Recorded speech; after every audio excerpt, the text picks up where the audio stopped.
sithi igama elithi isivakashi lisho umuntu ozofika okwesikhashana aphinde agoduke.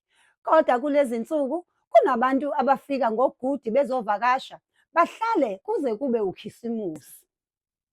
Siyakwamukela kwisiqephu sohlelo lwethu oluthi Phuma Ekhaya. Uhlelo lapho silungisa izinkinga zasekhaya ngaphandle kokubiza amaphoyisa.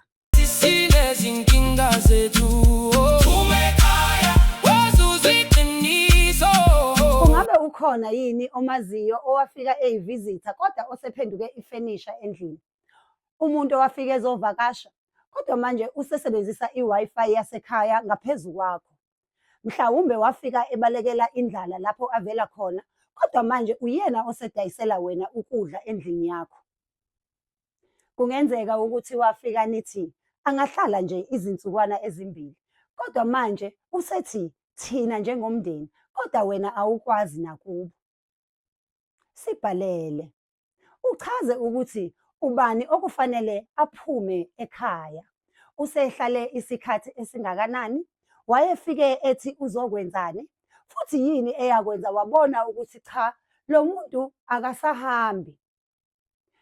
Ngabe ngesikhathi eqala wabona ngokuthi aqale athume izingane zakho engacelanga kuwena? Aqale ukuvula imingcele ekhaya lakho, achazele wena ukuthi iyiphi imingcele ekungasafanele uyeqe? Kungabe waqala ukuvula ifriji ngaphandle kokubuza wena? Wasebenzisa i-toothpaste yakho sengathi uyayithenga? Noma ngesikhathi eqala ukushisa impepho emsamu kungathi nguyena owakha leli khaya? Uma ubona ukuthi hhayi, nayi ingulube inginonela, sibhalele kuphuma ekhaya. Sizobe sesihamba izindawo ngezindawo siyobakhipha labo asebehlale kwaze kweqa. Phuma ekhaya, sekwanele, sesikhathele, phuma ekhaya. Ngakho-ke sithi uma usukhathele, abantu abafika bezovakasha bese bengafuni ukugoduka, nalo uhlelo lwakho.